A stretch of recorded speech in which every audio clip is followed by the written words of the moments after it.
In the shadowed recesses of medieval laboratories, where smoke curled upward from crucibles and strange vapors condensed on cold glass, the alchemists pursued what they called the prima materia, the first matter, the philosophical substance from which all transformation begins.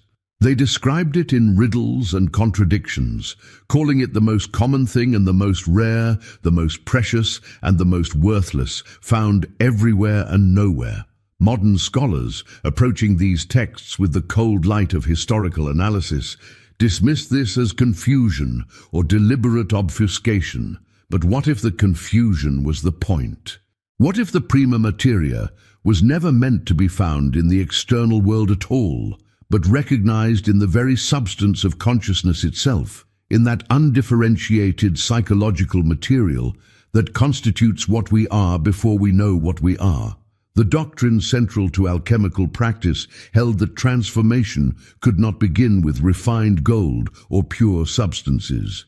It required instead the basest matter, the rejected material, the lead that no one valued. This was not arbitrary symbolism. The alchemists understood something that modern psychology would later rediscover through the work of Carl Jung, that genuine transformation of the self cannot begin with the polished persona we present to the world, nor with the idealized image we hold of ourselves. It must begin with the prima materia of the psyche, that raw, undifferentiated psychological content that exists before consciousness has organized it into acceptable patterns.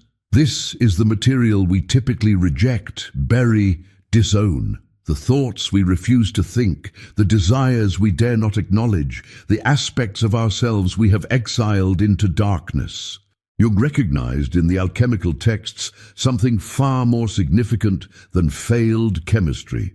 He saw encoded within their seemingly absurd recipes a precise map of psychological transformation, a guide to what he termed the process of individuation. The prima materia in this reading represents the totality of the psyche in its raw, unintegrated state, that chaotic mixture of conscious and unconscious contents that constitutes our actual psychological reality before the work of integration begins. To engage with this material is to confront everything we have spent our lives avoiding. It is to turn toward, rather than away from, the aspects of ourselves we have deemed unacceptable, inadmissible, impossible. But the alchemical texts speak not of a single death and rebirth, but of multiple deaths, repeated dissolutions, a series of transformations, each more profound than the last. The path from prima materia to philosopher's stone requires not one sacrifice, but 7, each representing a different level of psychological death, a different layer of false identity that must be recognized and released. These are not metaphorical deaths. They are experienced as genuine annihilations, moments when the very ground of identity seems to dissolve beneath consciousness. The alchemists knew this. They wrote of the terror of the work, the loneliness of the laboratory, the years spent in darkness with no guarantee of success. They were describing not chemical operations, but the systematic dismantling of everything we believe ourselves to be. The first death is the death of innocence. This occurs when consciousness first recognizes that it does not know itself, that beneath the surface of personality lies an entire realm of unconscious content. The comfortable fiction that we are who we think we are dissolves. This is the nigredo, the blackening, the first confrontation with shadow. It begins innocently enough, perhaps with a dream that disturbs us, a reaction we cannot explain, a pattern of behavior we suddenly recognize as not truly chosen, but compulsively enacted. The material that emerges is disturbing precisely because it is ours and yet alien, familiar yet unrecognizable. Jung called this the personal shadow, those aspects of potential personality that were rejected in the formation of the ego. To engage with this material is to admit that we are not the heroes of our own story, not the rational, moral, consistent beings we imagined ourselves to be. The carefully constructed persona begins to show cracks. What lies beneath is darker, more primitive, more complex than the simple narrative of identity we have maintained. This first death strips away the illusion of self-knowledge. It reveals the psyche as a house with many rooms, most of them unvisited, many locked from the inside. The second death is the death of moral certainty. As the work continues, as consciousness descends deeper into the prima materia, it encounters not just personal failings, but moral ambiguity. The simple categories of good and evil, right and wrong, begin to blur. We discover that the very qualities we despise in others exist within ourselves, that the judgments we cast outward are mirrors of unacknowledged inner reality. This is profoundly destabilizing. The moral framework that has organized our relationship to the world suddenly appears arbitrary, a construction rather than a truth. The alchemists spoke of the dissolution of the body, the reduction of solid matter to liquid, then to vapor, then to nothing recognizable. Psychologically, this represents the dissolution of rigid moral structures, the liquefaction of certainty. What emerges is not immorality, but a more complex ethics, one that recognizes shadow without identifying with it, that can hold darkness conscious without acting it out unconsciously. But the passage through this death is marked by profound disorientation. If we are not simply good, if our shadows contain the very evils we condemned, then who are we? The temptation here is to collapse into nihilism, to conclude that nothing means anything. The alchemical texts warn against this. The work requires not the abandonment of values, but their transformation through conscious confrontation with their opposites. The third death is the death of relationships. As consciousness transforms, as we become more aware of projection and shadow, our existing relationships often cannot sustain the change. We begin to see how much of what we called love was actually unconscious projection, how our most intimate connections were often built on mutual agreement to remain unconscious together. The partner who seemed perfect now appears ordinary. The friend who validated all our opinions now seems to be colluding in our stagnation. This death is particularly isolating because it occurs in the realm of connection itself. We lose not just specific relationships, but our unconscious way of relating. The alchemists worked alone in their laboratories for good reason. The work of transformation is fundamentally solitary. It cannot be done collectively, cannot be achieved through consensus. Each individual must face their own prima materia directly, without the comfort of shared illusion. Many relationships dissolve during this phase, not through conflict, but through divergence.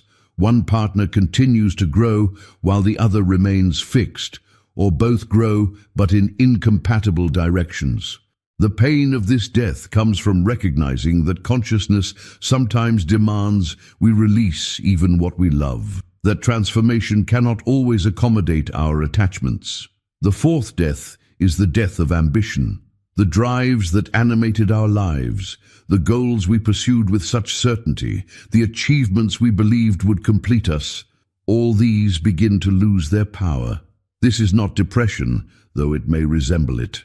It is rather a fundamental shift in values, a reorientation of desire. What once seemed urgently important now appears trivial. The alchemists called this the albedo, the whitening, the purification that follows the blackening of nigredo. Psychologically, it represents the recognition that outer achievement cannot resolve inner incompleteness, that the treasure we seek in the world must first be found within. This death can be mistaken for failure by those who have not undergone it. The individual may appear to lose ambition, to withdraw from competition, to become indifferent to success as conventionally defined. But this indifference is not apathy. It is the death of ego inflation, the release of the fantasy that we can become whole by becoming more. In its place emerges a different kind of striving, one oriented not toward external accumulation, but toward internal integration. The work itself becomes the goal. Not the work that produces impressive results, but the work of consciousness, the daily practice of awareness, the sustained attention to psychological truth. The fifth death is the death of identity.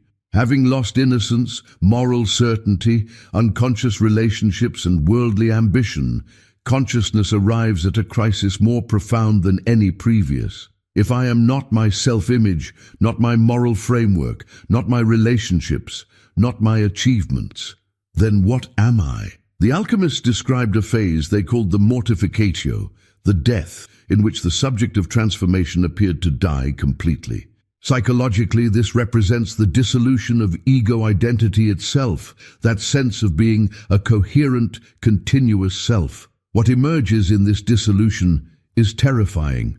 A recognition that the self we took to be solid and real is actually a construction, a pattern of habits and reactions, a story we tell ourselves about ourselves. Mystics across traditions have described this death of identity, the dark night of the soul, the great death, the void. It cannot be forced or hastened. It arises spontaneously when consciousness has released enough false identifications that the core fiction of selfhood itself becomes visible. The experience is one of profound groundlessness, as if standing on nothing, supported by nothing. The temptation to retreat is overwhelming. Every instinct screams to rebuild the old structures, to reconstitute identity, even if we now know it to be a construction. But the alchemical texts insist that this death must be endured, that consciousness must pass through the void to reach what lies beyond it. The sixth death is the death of separation. In the depths of identity dissolution, a paradox emerges. The very boundaries that seem to constitute selfhood begin to reveal themselves as permeable, perhaps illusory. This is the conjunctio, the sacred marriage, the union of opposites that stands at the heart of alchemical symbolism. The Red King and the White Queen, sulfur and mercury, sun and moon, all these paired images point toward the same psychological reality, the integration of conscious and unconscious, ego and shadow, masculine and feminine principles within the psyche. But this integration requires first the recognition that these opposites are not truly separate, that the divisions we experience as absolute are actually functional distinctions within a more fundamental unity. This death is the death of dualistic thinking, the collapse of the subject-object split that has organized consciousness since early development. What dies is the illusion that I am here and the world is there, that consciousness is separate from what it observes. What emerges is not fusion or merger, not the dissolution of boundaries into undifferentiated oneness, but rather a capacity to recognize unity without denying distinction, to experience separateness without losing connection to wholeness. The alchemists called the product of this union the hermaphrodite, the androgen, the being that contains both male and female. Psychologically, this represents the integrated psyche, capable of consciousness and receptivity, active and passive, analysis and intuition.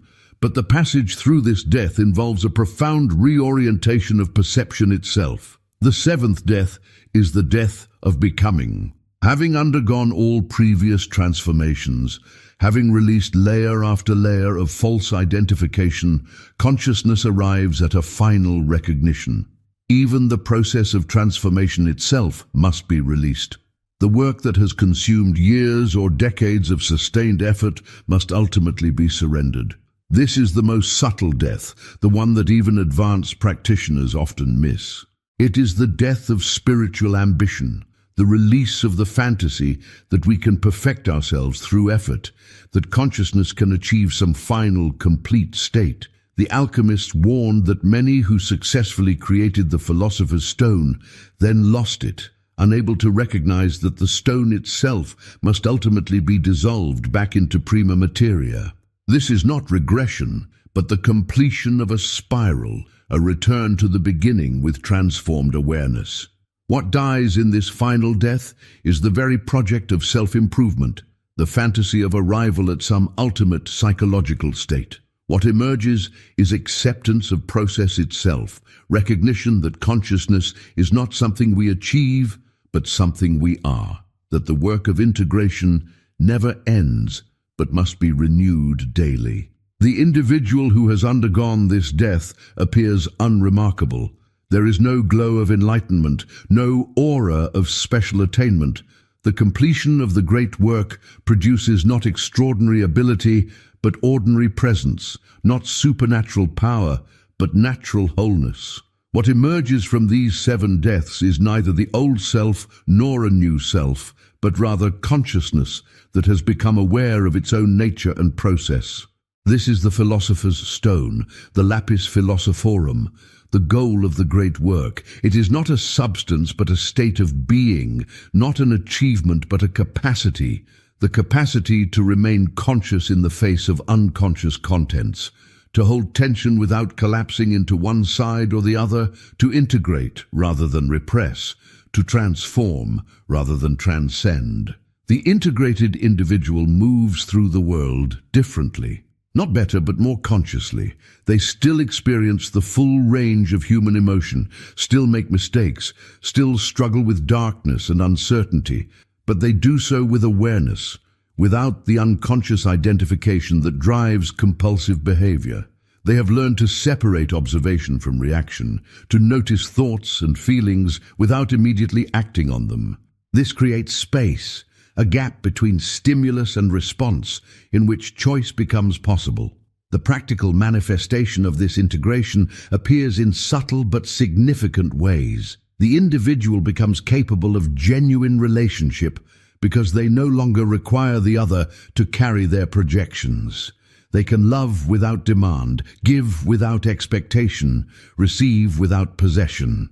Their moral framework becomes more flexible and more rigorous simultaneously, able to recognize complexity while maintaining ethical commitment. They develop tolerance for ambiguity, the capacity to not know without anxiety, to live with unanswered questions without rushing to premature conclusions. Their relationship to suffering changes fundamentally. Not that they suffer less, but that they suffer consciously, able to extract meaning from pain without inflating it into drama, to acknowledge grief without collapsing into victimhood. They discover that consciousness itself, sustained attention to psychological reality, is the transformative agent. Not willpower, not effort, not striving, but simple awareness maintained over time. Yet this transformation brings its own challenges. The integrated individual often finds themselves alone in a way that differs from mere loneliness. They have become capable of seeing what others still deny, of holding conscious what most keep unconscious. This creates distance, not through superiority, but through simple difference in awareness. They may find fewer and fewer people with whom real conversation is possible, fewer contexts in which their actual experience can be shared. The alchemists knew this isolation. They wrote in obscure symbols, not just to protect secrets, but because direct communication of their discoveries was impossible. Some things can only be known through direct experience, cannot be conveyed through explanation. The individual who has undergone these deaths cannot return to innocence, cannot unknow what has been learned, cannot retreat into comfortable unconsciousness. They must learn to live in the world while seeing through its illusions, to participate in collective life while maintaining individual awareness. The contribution such individuals make to the collective is subtle but profound.